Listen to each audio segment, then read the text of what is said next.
Puerto Rico, also known as Hurricane by its original settlers, the Taino Indians, offered a one-of-a-kind experience that kept us mesmerized despite the impact that Hurricane Fiona had on our stay. Join me now and let me walk you through some of the many highlights of this island paradise during hurricane season.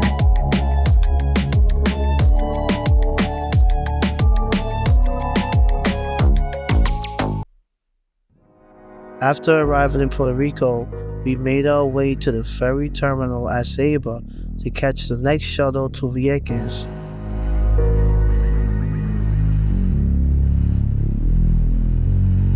The ride was a little bumpy and it took about 30 minutes to arrive. You can also fly to Vieques, but we found the ferry to be a cheaper and easier option. Our hotel was El Block.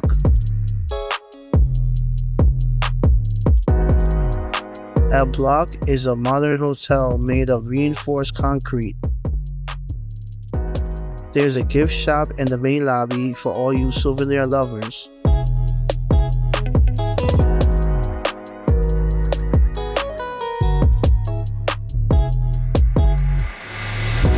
And the open pond at the center of the hotel. The design was meant to invoke the feeling of being underwater and in space at the same time.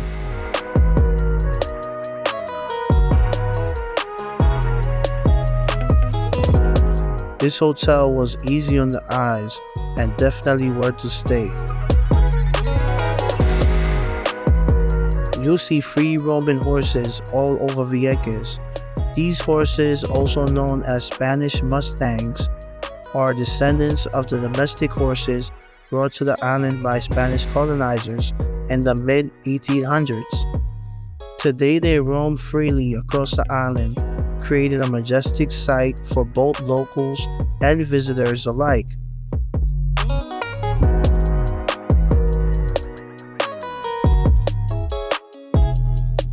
The Playa Negra sign is an indicator for a not-so-obvious entrance to the black sand beach.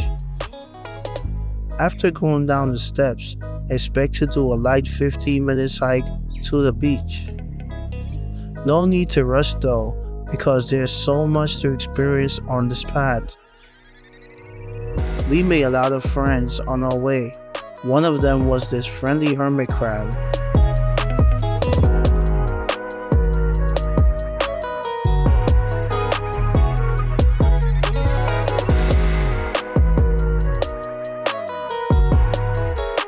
You might be wondering, where does the black sand comes from? After all, it is a black sand beach.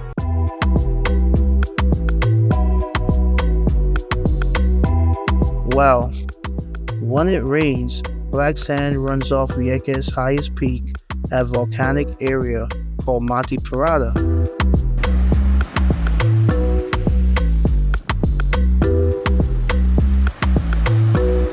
The black sand is magnetic and has several properties for healing and protecting your skin.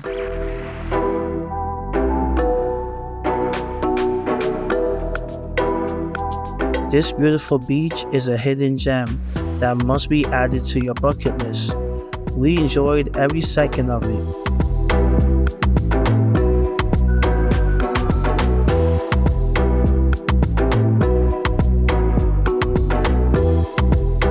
Next stop is a nearby gallery to get something to drink before heading to Rincon del Sabar for some good eats.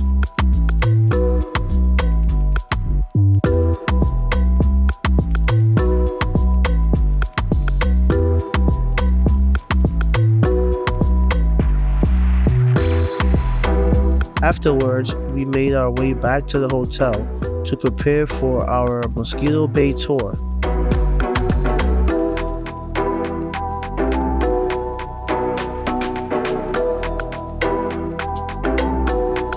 Mosquito Bay is known for its bioluminescence, a blue light caused by millions of microscopic organisms called dinoflagellates. While attempting to record this natural wonder, water from the bay got into my camera monitor and completely destroyed it. I could not believe that this happened on the second day of our trip. But the show must go on. The next day, we decided to stay in San Juan instead of going to Culebra because it was better equipped to keep us safe from Hurricane Fiona. We stayed at the Dream Inn with a Buddha statue and a koi pond in the main lobby. The hotel was a concrete building with a very tranquil atmosphere.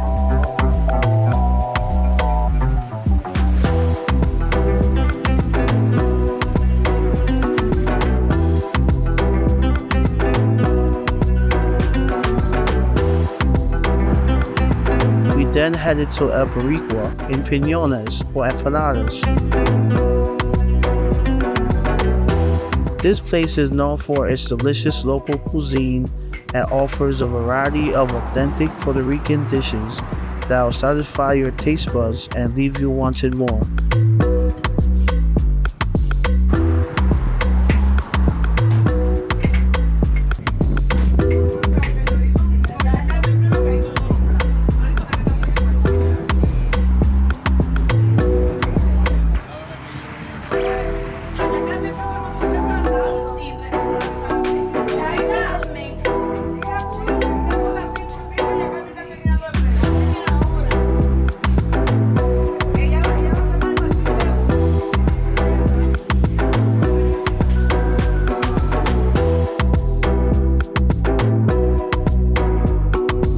They even have coconuts, my favorite.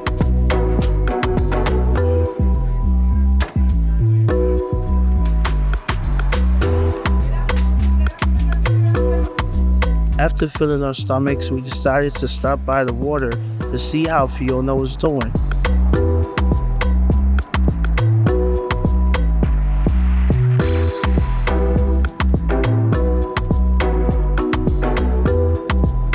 From what we saw, things was definitely starting to heat up.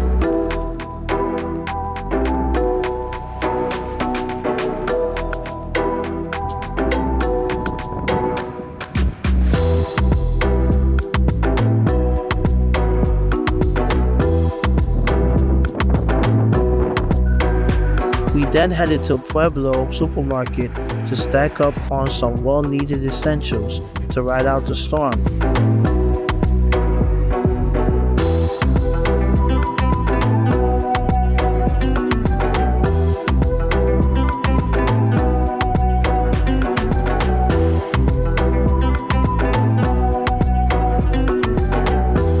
But of course, the lines were longer than usual because we weren't the only ones with this idea.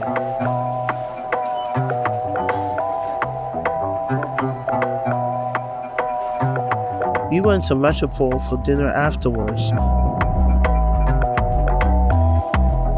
The restaurant was welcoming and the food was A+.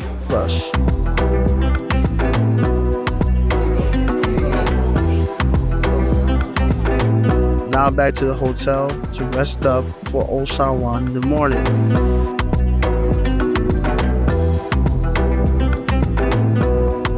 As Fiona got closer to the island, the strong winds and crashing waves made her strength more and more evident.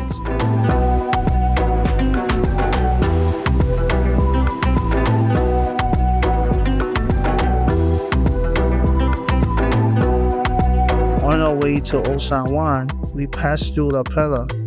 Although colorful and full of art, this area has a strong history of crime.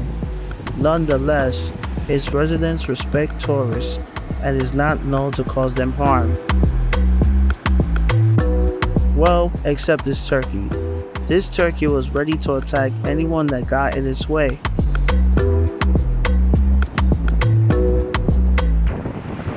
The government is trying to get residents to move from this area in order to beautify it. But the residents continue to stay and defend their right to keep their homes. We also passed the cemetery of Santa Maria. a beautiful resting place for some of the most prominent Puerto Ricans and individuals lucky enough to get a spot. The oceanfront location is symbolic of the journey over to the afterlife and originates from Spanish superstition.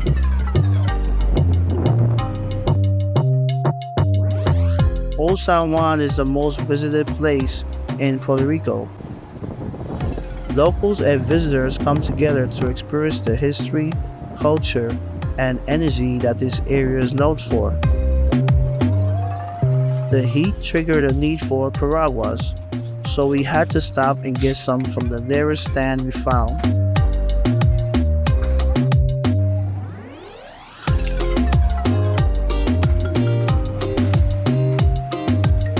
I want the red one.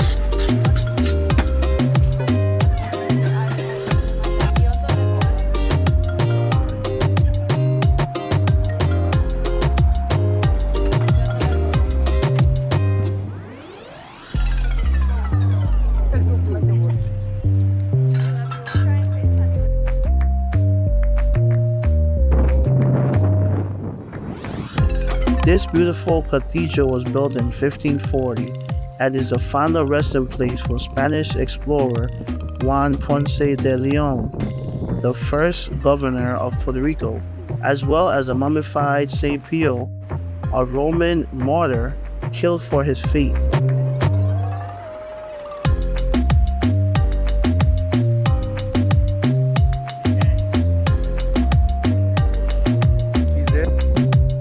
We continued to walk down the blue cobblestone streets and could not help but to notice the vibe that this place was giving off.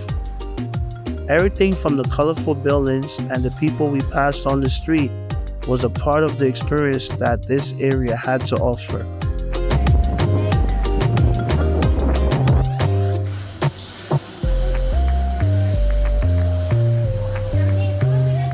The Chapel of Christ was built to honor a miracle and is now used by believers seeking miracles and healing for the ailing parts of their body. Pigeon Park is right next to the chapel. It was amazing to see how the pigeons interacted with the people who entered the park.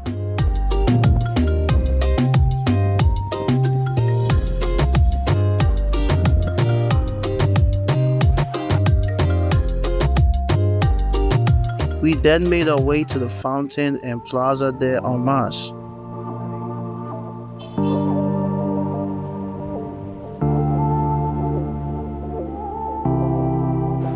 The fountain has 4 marble statues representing the 4 seasons: autumn, winter, spring, and summer.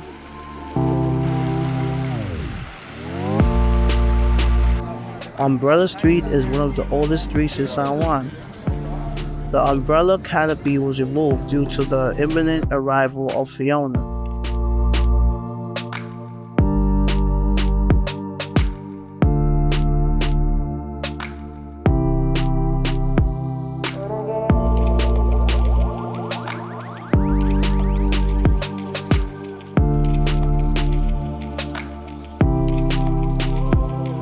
El Morro is a historic fortress that was built in the 16th century by the Spanish and served as a military stronghold for centuries.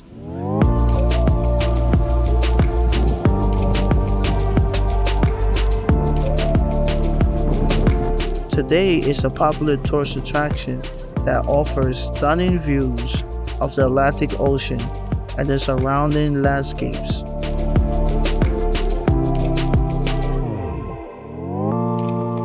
The fort was strategically positioned to protect the island from attacks by sea, and its construction is hard to imagine without the advanced technology that we have today.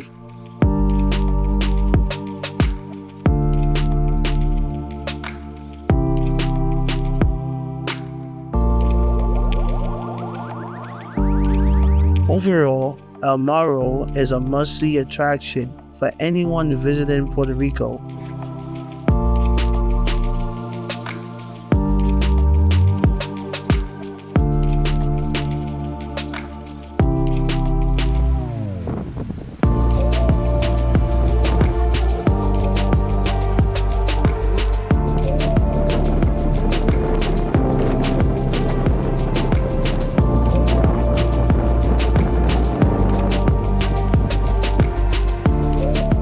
Plaza del Totem, named after the tall totem pole in the center of the square, is a great place to relax and take in the environment.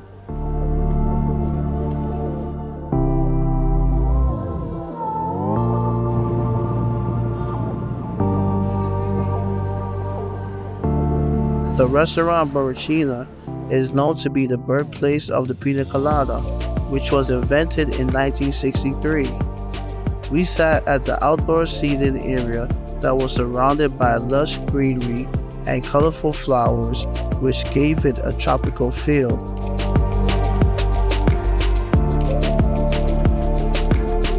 The pina coladas here was rich and refreshing, something that you'll have to taste to believe.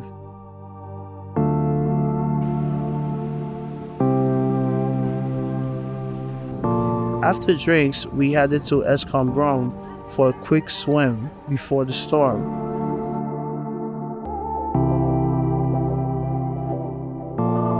When we arrived, we could not help but to notice that we weren't the only ones determined not to let Fiona kill our vibes.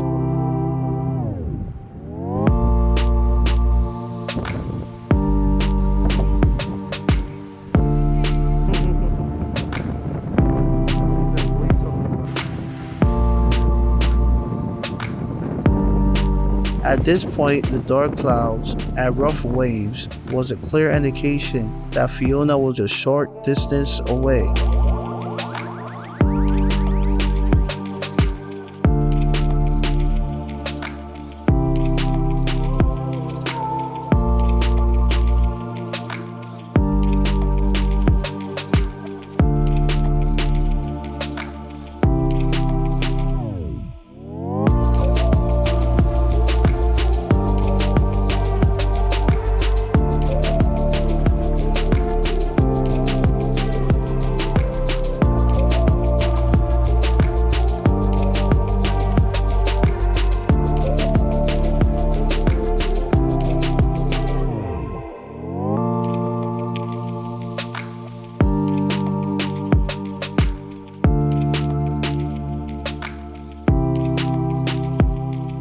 The news reported that Fiona was expected to arrive either that night or the next day, so we decided to head back to the hotel after our swim.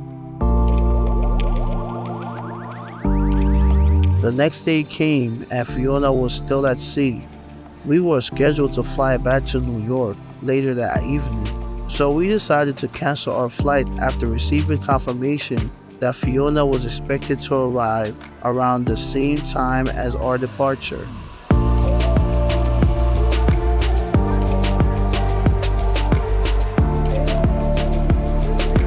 We were also informed that as a result, all places of business was instructed to close by 3 p.m. sharp. So we went straight to the laundromat so that we'll at least have clean clothes if things were to go south.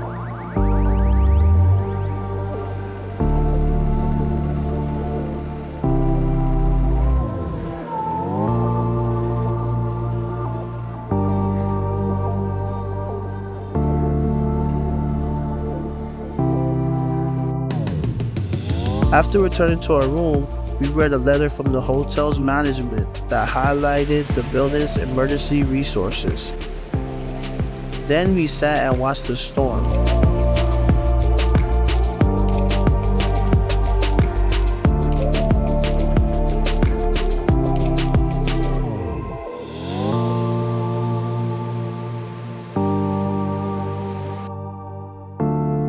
The next day we headed out to grab breakfast and see the damage caused by Fiona. Aside from a few broken down trees and a power outage across the entire island, we were happy to know that our location was mostly untouched, but still decided to never travel during hurricane season again.